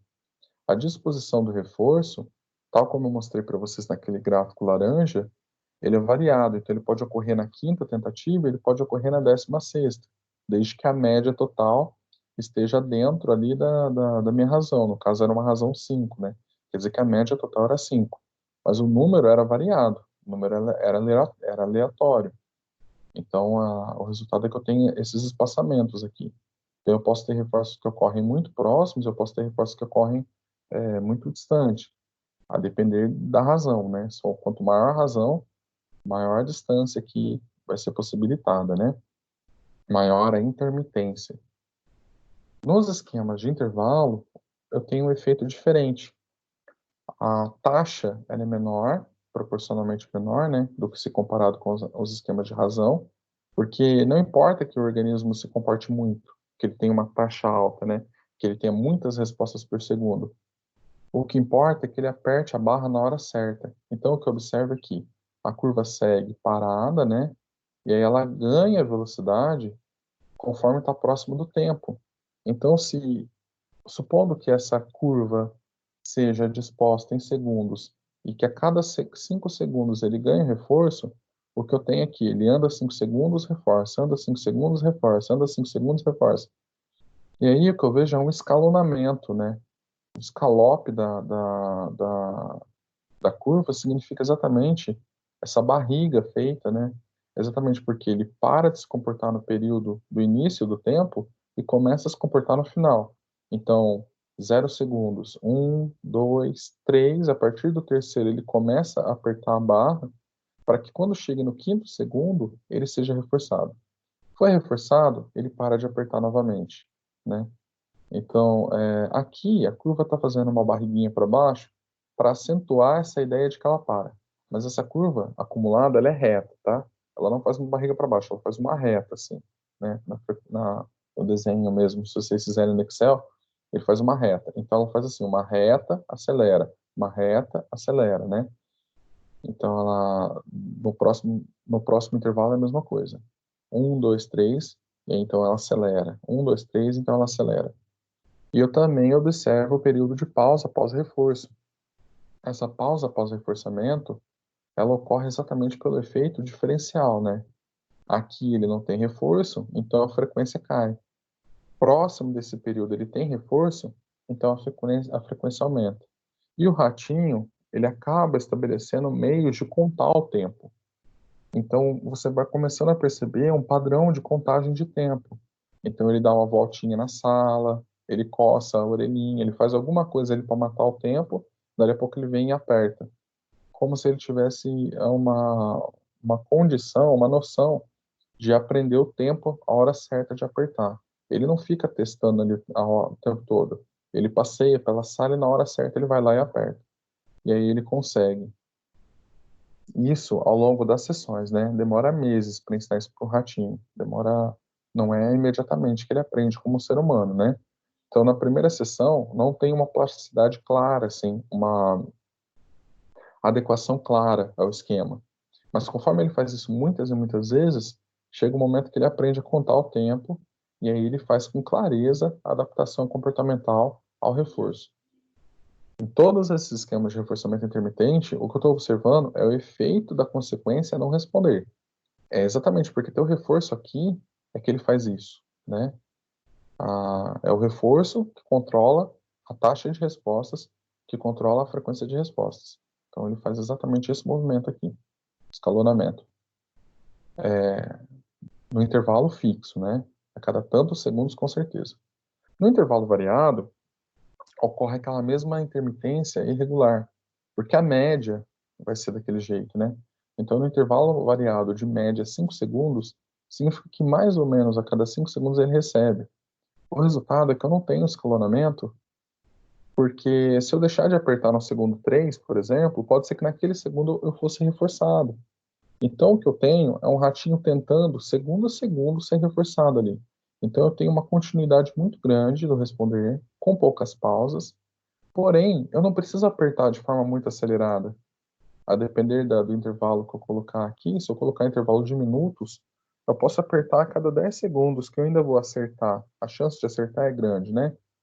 Então, se eu faço um intervalo aqui razoável em segundos, o meu responder ele é também retilíneo, ele é proporcional ao período do intervalo, né? E ele é muito menos acelerado se comparado ao razão variável, porque na razão ele ganha por vezes que ele aperta. Então, quanto mais rápido ele apertar, quanto mais ele apertar, melhor. O resultado é que eu tenho uma taxa alta, uma alta inclinação. A curva ela fica próxima do eixo Y. Aqui, a curva ela está baixinha. Significa que ele não está apertando em alta taxa. Ele está apertando numa taxa lenta. Ele está apertando devagar e constante. Aqui é devagar e sempre. Ele vai apertando, apertando, apertando, apertando, até que uma hora ele recebe o reforço. Aí o que eu observo é que ele continua fazendo, né? Eu não tenho pausa após reforço. Eu não tenho fadiga demonstrada na curva, como eu tenho nessa daqui, né? Uns decaimentos assim, porque estabelece uma certa constância, né? Então, os efeitos da intermitência, eles geram os efeitos do responder também.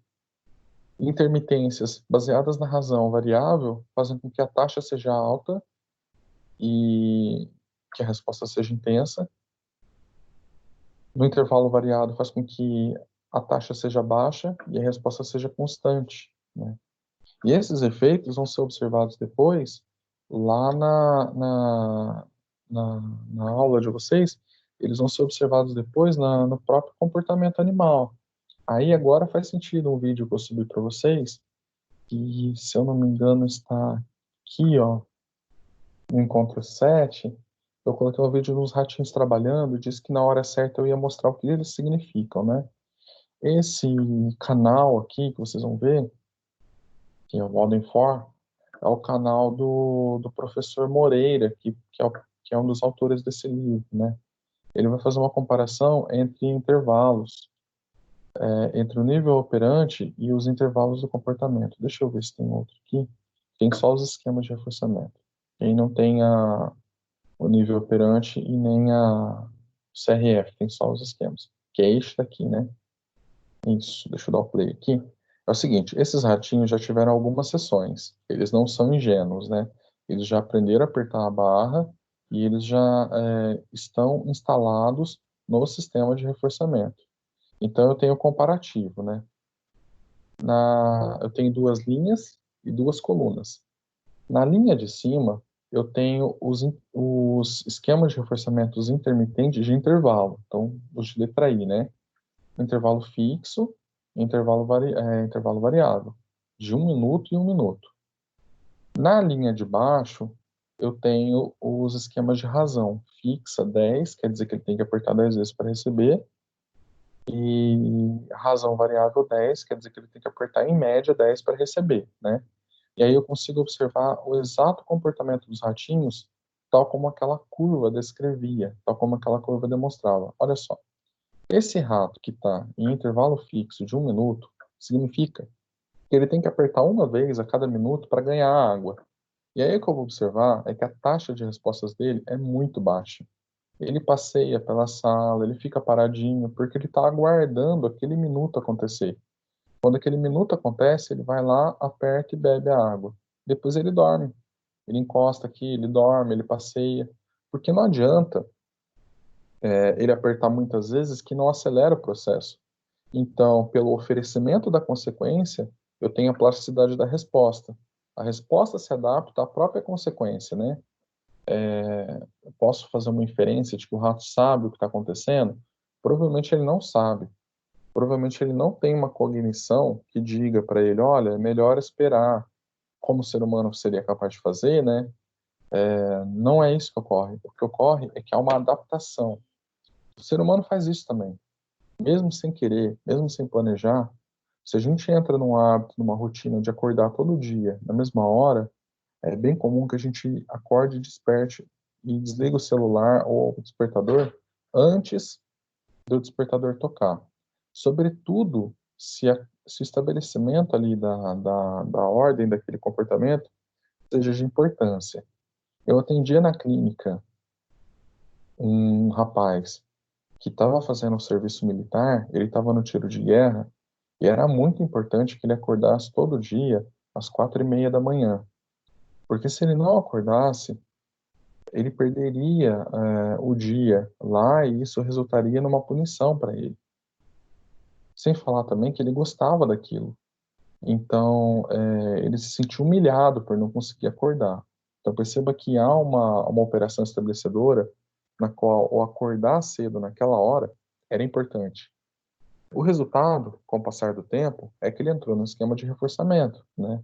De acordar todo dia à mesma hora. Ou seja, de emitir uma resposta, de abrir os olhos e desligar o despertador todo dia na mesma hora, né? É um esquema de reforçamento intermitente de intervalo, né? Intervalo de 24 horas. Todo dia, naquela hora, ele tem que acordar. E aí, o que ele me relatava é que, mesmo nos domingos e nos sábados, quando ele não precisava ir para o serviço militar, ele ainda acordava às 4:30 e desligava o relógio antes do relógio despertar. Então, o que ele me falou, e isso é bem recorrente, eu já vi várias pessoas falando isso, né? E inclusive acontece com a gente também, às vezes, né? Se você tem uma rotina de dormir todo dia na mesma hora e acordar todo dia na mesma hora, você consegue antecipar o relógio. Você acorda, desliga o relógio antes dele tocar, segundos antes dele tocar, né? E esse rapaz fazia isso, que é o mesmo movimento desse ratinho aqui. Envolve alguma cognição, quer dizer, ele sabia que estava na hora de acordar e ele pensava assim, ah, agora tem que acordar? Não, envolve a própria contingência estabelecida. O que controla a resposta são as consequências. Não é um aparato interno, né? Mas é a própria contingência estabelecida. Aqui, no intervalo variado, eu tenho uma taxa contínua de resposta. Então, o que vocês vão ver é que o ratinho fica apertando ali o tempo todo, embora não muito acelerado, né? Mas ele nunca vai sair da barra. É exatamente aquilo que a gente viu. Uma linha contínua, comprida e pouco inclinada, né? Porque se ele perder o momento certo de apertar a barra, ele precisa esperar por mais tempo. Então, ele fica apertando ali o tempo todo. Aqui, na razão fixa, né? Bom, eu estou falando aqui, mas é melhor eu descrever, né? Então, no primeiro quadro de cima à esquerda, eu tenho um intervalo fixo de 1 minuto. O ratinho ele vai apertar e vai aguardar. Eu vejo a pausa pós-reforço longa, porque é 1 minuto, né?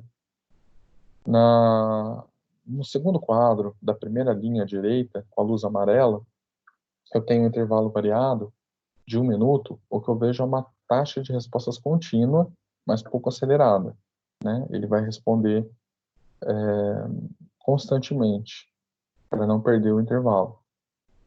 Na segunda linha, no primeiro quadro, com a luz branca, o de baixo, eu tenho a razão fixa 10. Então, o que eu vou observar é que o rato aperta muito rapidamente a barra por 10 vezes. Ele aperta a barrinha 10 vezes rapidinho e vai beber a água.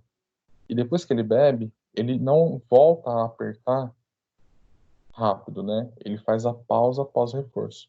Então, ele aperta 10 vezes, bebe, descansa um pouquinho. Aperta 10 vezes, bebe, descansa um pouquinho. Eu percebo exatamente essa instalação. E no segundo quadro de baixo, com a luz amarela, né? Na segunda linha, segunda coluna, eu percebo a razão variável 10, na qual a taxa de respostas ela é muito alta. Esse ratinho vai apertar a barra com muita velocidade, e é assim que ele ouve o dispensador, que eu consigo ver que o bebedouro funcionou, pelo braço de alavanca, né? Então eu tenho assim, uma foto que está mostrando um pedaço de dentro da caixa e um pedaço de fora, né? Esse braço de alavanca que tem do lado direito é o bebedouro levando a água até o dispensador, né? É como se fosse uma colherinha nessa caixinha preta tá cheia de água, né? E tem uma colher com uma colher do tamanho de uma cabeça de alfinete, pequenininha, que leva um golinho de água, como se fosse um copinho de água, para o rato beber. Então, quando eu vejo o dispensador levantar, é quando houve o reforço, né? Então, vocês vão ver que o rato, na razão variável 10, ele só para de apertar a barra quando o dispensador funciona. Ele só para de apertar de forma acelerada quando o dispensador funciona. E aí eu tenho o exato efeito, né? Olha lá, primeiro o intervalo fixo. O rato bebe a água e ele não volta a apertar a barra. Ele dorme no bebedouro, né? A frequência dele aqui é muito baixa. No intervalo variado, a frequência estabelecida ela vai ser constante. Então, o ratinho começa a apertar a partir do momento que ele for reforçado e ele mantém se apertando, né? Durante todo o tempo. Ele espera um pouquinho e mantém se apertando. Então, ele bebe a água, aperta, aperta de novo, com uma constância razoável lá. Ele aperta um pouquinho, espera, aperta um pouquinho, espera.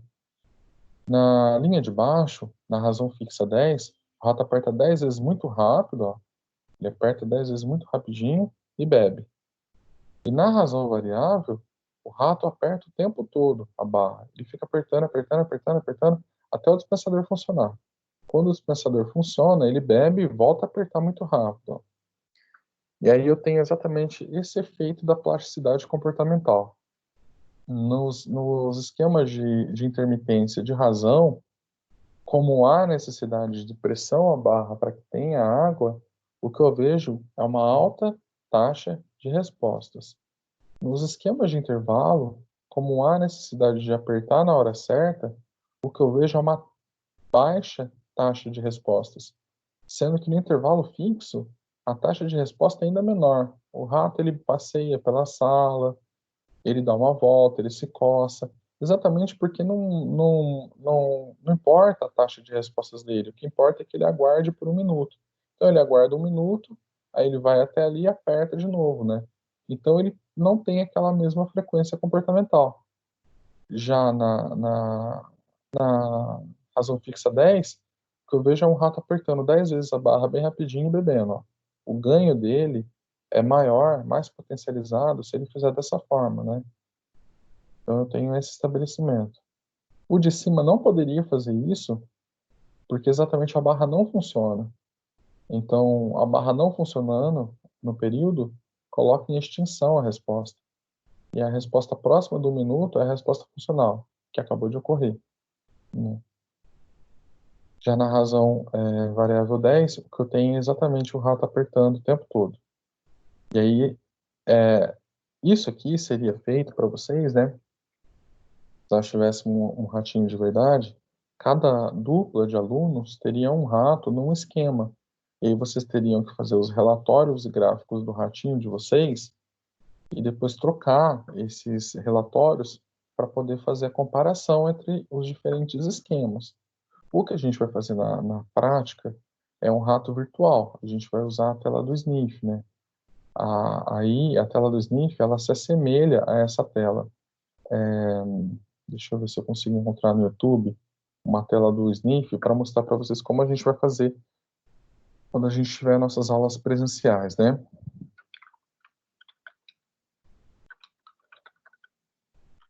O ratinho virtual do Sniff, ele simboliza aquele ratinho que vocês acabaram de ver, e é essa tela aqui, ó. Aí tem o seguinte, né? Como o ratinho virtual do Sniff, ele já tem ele já é no computador, eu já tenho um efeito laboratorial, né? Eu já tenho um efeito de estabelecimento de curvas, assim, né? Bom, aqui eu faço, essa é a tela do Sniff, como vocês vão ver. Eu tenho lá o estabelecimento de curvas, né? Eu posso colocar quantos gráficos de curvas eu quiser. E aí eu tenho o ratinho virtual, né? Essa telinha do ratinho virtual, eu posso aumentar ela o tanto que eu quiser. E isso aqui é aquela mesma tela que vocês viram no rato real, mas lá a visão seria lateral da caixa.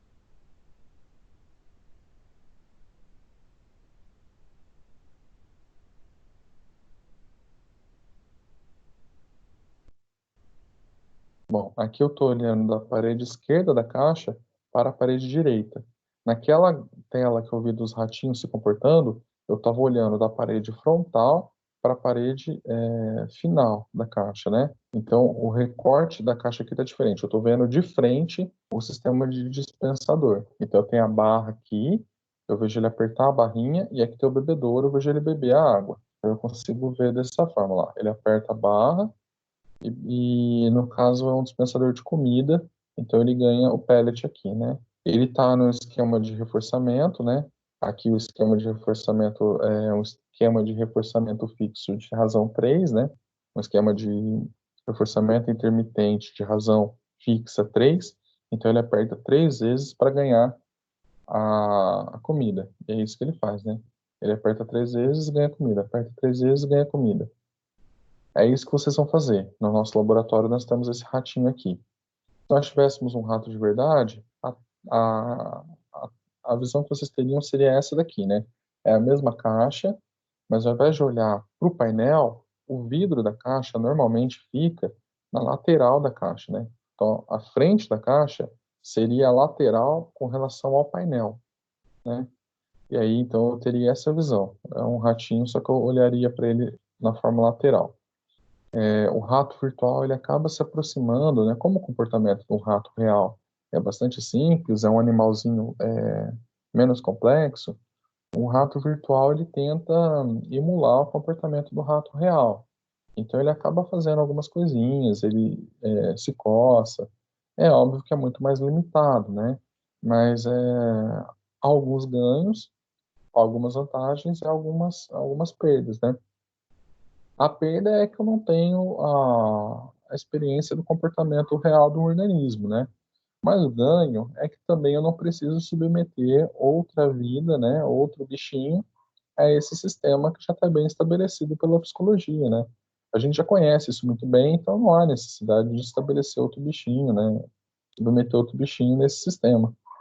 Para a aprendizagem de vocês é um pouco menos interessante porque afasta da realidade.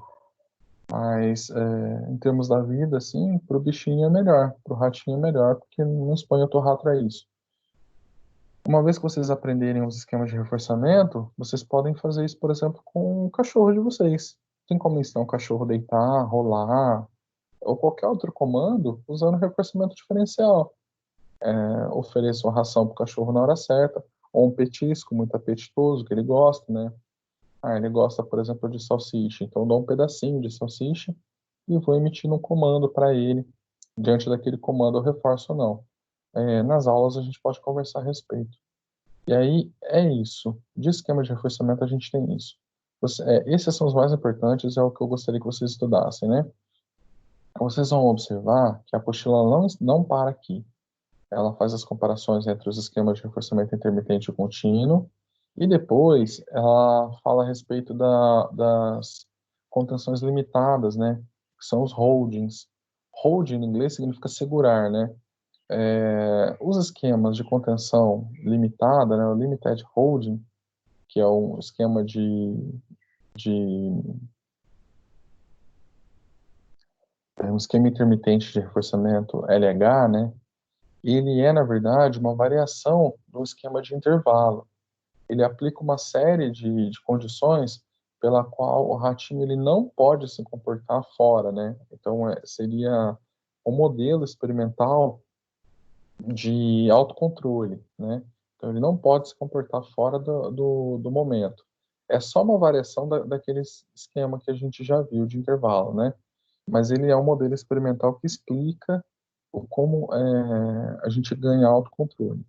Ah, os esquemas não contingente ou supersticiosos, eles vão envolver os esquemas de tempo, que são aqueles que eu falei para vocês, não confundir intervalo com tempo. No tempo fixo, no tempo variado, o rato vai receber o reforço independente se ele apertar a barra ou não. E o resultado é que, pelo efeito da seleção pelas consequências, eu vou selecionar um comportamento que na análise de comportamento eu vou chamar de comportamento supersticioso. Aquilo que ele estava fazendo no momento em que foi reforçado passa a ser repetido, né? Então, se ele estava mordendo a parede na hora que ativou o bebedouro, ao invés de ir lá e apertar a barra, ele vai morder a parede da caixa. Não tem o estabelecimento contingencial, não é um morder a parede que é reforçado, né? mas é porque o reforço ele vai ser não contingencial, ele vai aparecer independente do que o rato está fazendo, mas o que eu percebo é que ocorre uma seleção das respostas que ocorreram no momento do reforçamento.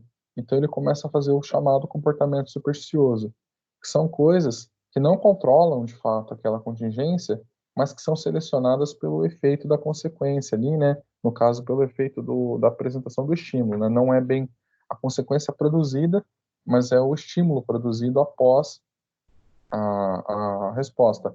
Há uma contiguidade, mas não há uma contingência, né?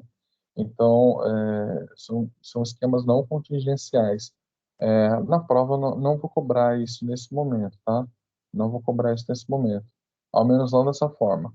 Se nós tivermos aulas presenciais, a gente vai conversar e discutir a respeito do comportamento supersticioso, mas nesse momento, foquem o estudo especificamente nesses 4 modelos aqui que são de extrema importância, né?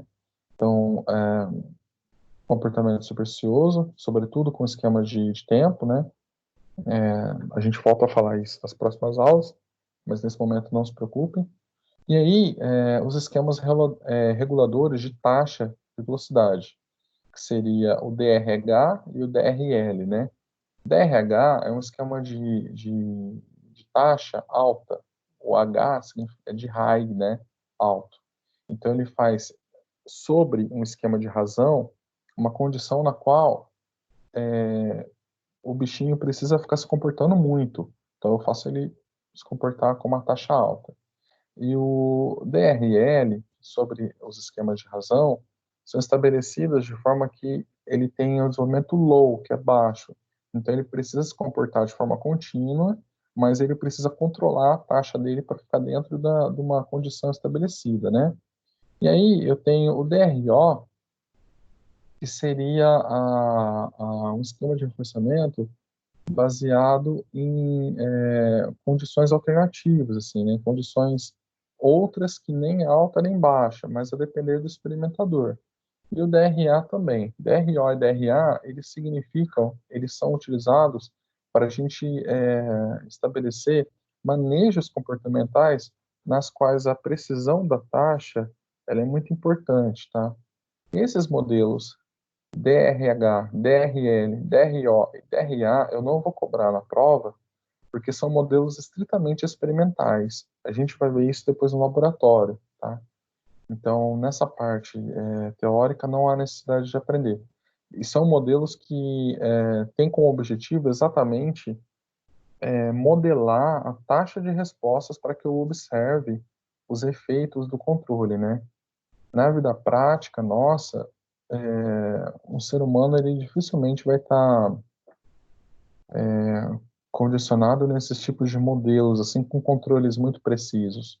Na vida prática, nós vamos estar em contingências envolvendo os 4 tipos principais de esquemas intermitentes colocados simultaneamente. Então, eu tenho razões e intervalos colocados simultaneamente, né? São modelos compostos, mas aí a gente fala quando for conveniente, né?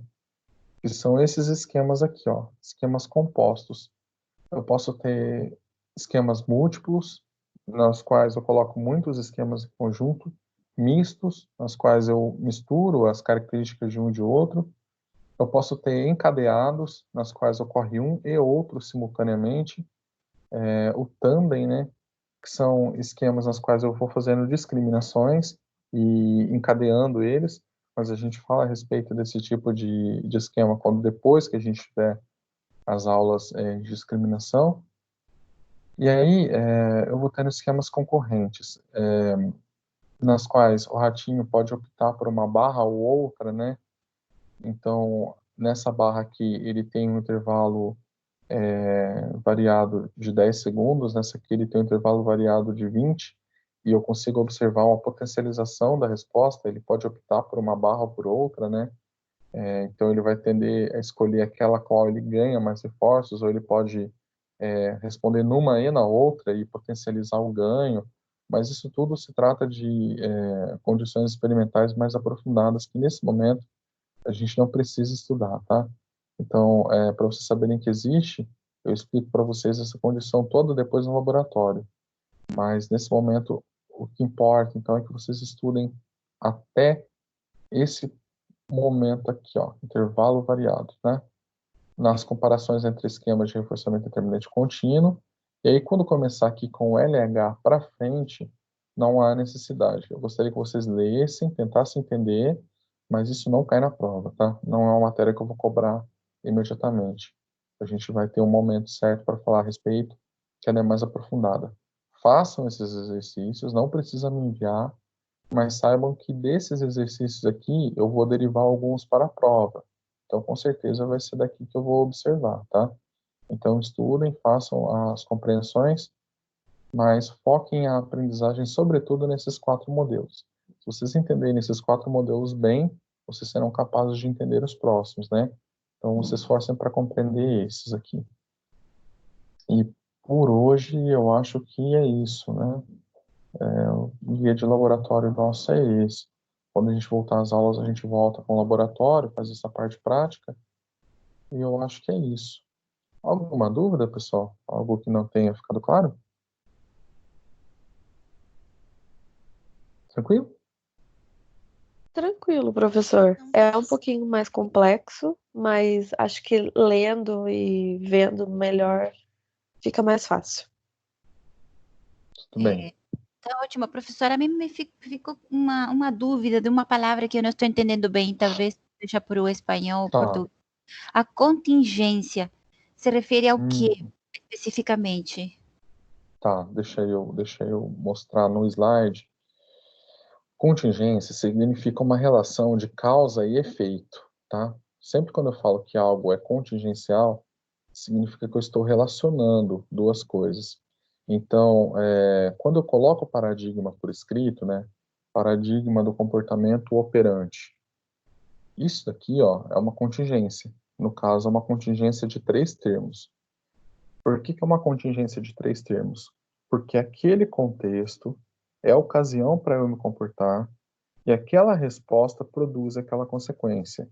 Eu digo que é contingencial quando um elemento está relacionado com o outro que está relacionado com o terceiro. Por isso aqui é uma tríplice contingência, tá? É contingencial porque isso aqui efetivamente influenciou nisso daqui, tá? Então, apertei o botão, né? Tava escuro, cheguei na minha casa, sei lá, fui no mercado, cheguei na minha casa de noite, tava escuro o ambiente, não tava conseguindo enxergar. Diante do ambiente escuro, que é um estímulo que pode evocar a resposta de querer clarear as coisas, né?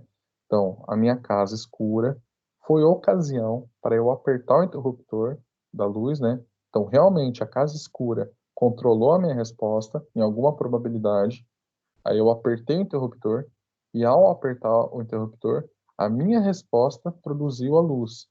A luz, por sua vez, retroagiu sobre a minha resposta, reforçando ela, e retroagiu sobre o ambiente, alterando o ambiente, clareando o ambiente, né? Então, é uma contingência estabelecida aqui, tá? Porque um termo necessariamente influencia e se relaciona com o outro. Eu chamo de contingência quando tem a relação, né? Então, todo comportamento é contingencial. Eu chamo de comportamento quando há relação contingencial, tá? Isso é contingência. Agora, contiguidade, contigo, é quando acontece uma coisa e outra, mas uma não tem relação com a outra. Então, eu chego em casa no escuro, aí eu aperto o interruptor e cai um raio lá na rua. Ao cair o raio na rua, não foi a resposta que eu produzi aqui que fez com que o raio caísse na rua, né? Mas aquele raio na rua, ele pode agir sobre a minha resposta me assustando e assustando aquela situação, entendeu? Mas nesse caso não foi estabelecida uma contingência, mas uma contiguidade. Os termos eles acontecem ao mesmo tempo, mas eles não são relacionados, tá? Então, contingência é quando tem relação entre os termos. Contiguidade é quando acontece ao mesmo tempo. As contingências, elas são ao mesmo tempo contíguas, né? Então, elas acontecem dentro de um mesmo tempo. Contingência significa isso, a relação entre termos.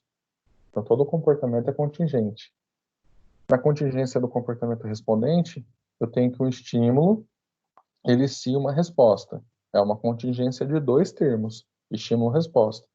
Na contingência do comportamento operante, eu tenho que um estímulo, ele é a ocasião para eu responder.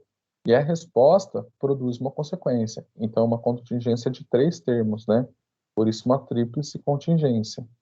A palavra contingência, ela quer dizer isso. Então, a união é a relação de termos, nas quais eles são interligados, né? Interrelacionados, e eles influenciam uns aos outros. São causas e efeitos uns dos outros, né? Então, é isso que significa.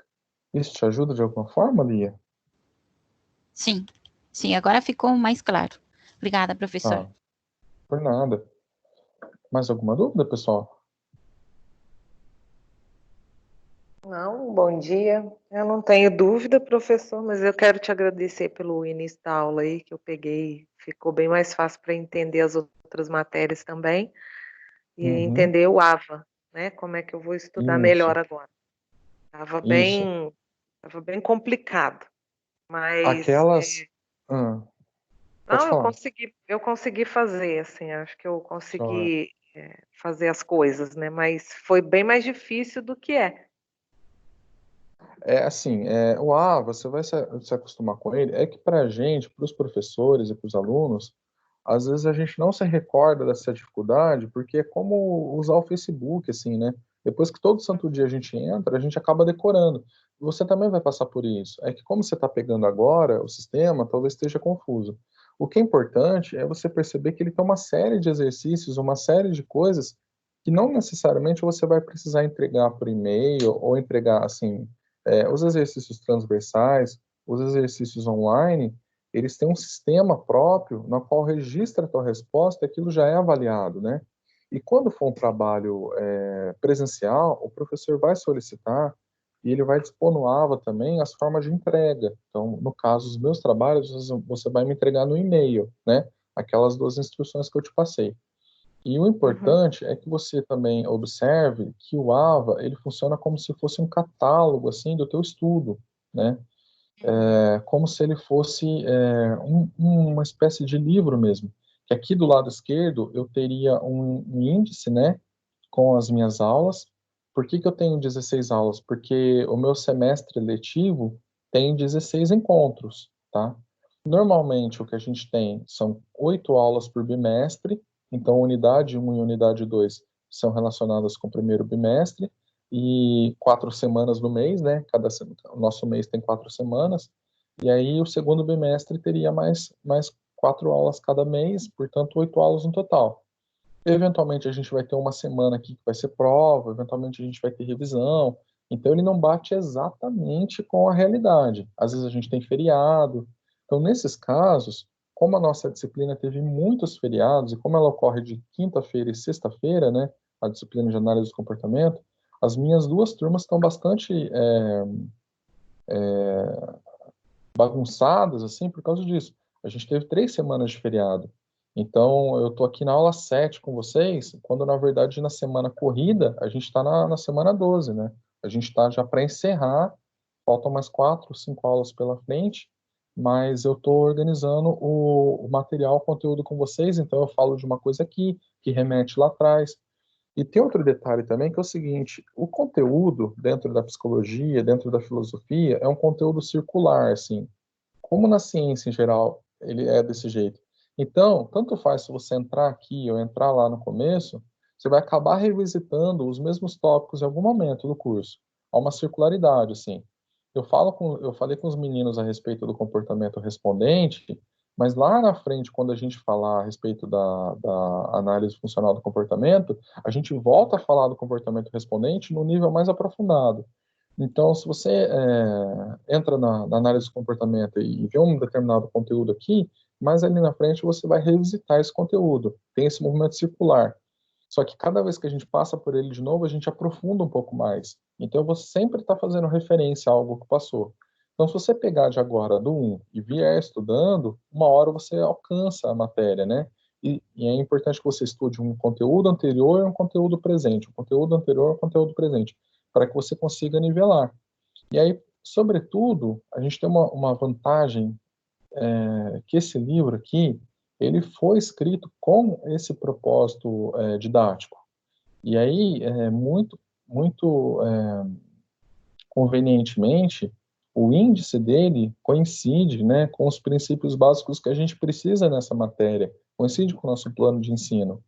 Então, se você ler lá do capítulo 1 até o 9, você consegue dominar todo o princípio básico que a gente precisa, né? Nesse tipo de matéria, que é uma matéria do tipo modelo professor, né? HAMP significa uma matéria híbrida de modelo do professor. Então, quem escolhe o material, quem posta o material sou eu. Mas esse material, ele serve a um plano, que é um plano da instituição.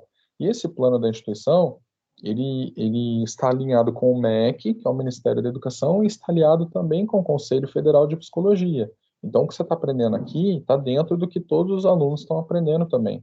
Então, a gente consegue alinhar. Tem outras matérias que são do modelo AMI, desculpa, que é a aula modelo institucional, que é o caso da bases biológicas, que você vai ter comigo também, né? Que nesse caso, a gente tem uma apostila certa, tá? Nesse caso, então, quando a gente tem uma apostila certa, vocês vão ver aqui que tem um livro didático, tem o mesmo esquema aqui, né, do lado esquerdo, um índice das aulas, porém, nesse caso, como eu tenho um livro digital da matéria, um livro digital da minha disciplina, eu vou observar um índice que acompanha exatamente as aulas. Então, nesse daqui fica mais fácil ainda acompanhar, porque o meu índice coincide exatamente com a aula. Então, para cada aula, um período de leitura aqui, né?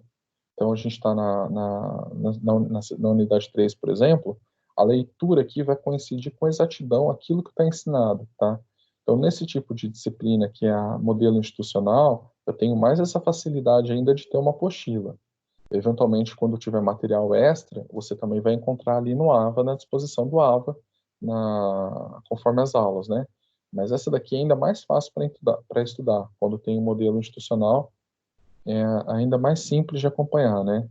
Nesse caso, que é o modelo do professor, eu só preciso estar atento. No caso, vocês só precisam estar atentos para acompanhar o livro e acompanhar o assunto. O AVA aqui, ele vai dispor os assuntos, né?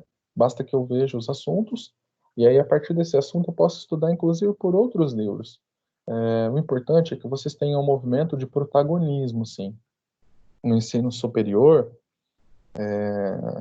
o professor ele vai se afastando do aluno, no sentido de oferecer para o aluno autonomia da aprendizagem. Isso para que quando vocês estiverem na clínica ou na área de atuação de vocês possam buscar por essas aprendizagens de forma autônoma. Então, faz parte do meu ensino também ensinar vocês a procurarem material, né? Então, é isso. A gente, em termos corridos, a gente está na unidade 3, né? Nas aulas de hoje, a gente estudou o conteúdo da aula 7 e aula 8, e aí na aula que vem a gente retoma com a unidade 3, mas é um assunto que é mais curto, é mais fácil de explicar. Então eu preciso de menos tempo para explicar. Em uma aula só a gente encerra o conteúdo da unidade 3, e a partir das próximas semanas a gente pode começar a análise funcional clínica. Eu sei que essa matéria não é fácil, não é simples, sobretudo para quem está começando agora, ela precisa de uma série de compreensões. Então, conforme for aparecendo dúvidas, você vai me mandando por escrito, pode mandar no AVA, a partir desse ícone aqui, mensagens do professor, né? Você pode me mandando, aparece como se fosse um e-mail, né? Eu recebo os trabalhos por aqui, recebo as aulas por aqui, né? E eu vou sempre respondendo. E pode me mandar pelo WhatsApp também. Então, a gente tem sempre esse canal aberto de comunicação. Ok? Ok, professor, obrigado. Tranquilo, pessoal? Tranquilo, professor. É isso, Obrigado. né? Bom dia, então, a todos. Obrigado pela atenção. Obrigado Bom pela dia. aula. Bom Até dia. sexta. Até Bom dia.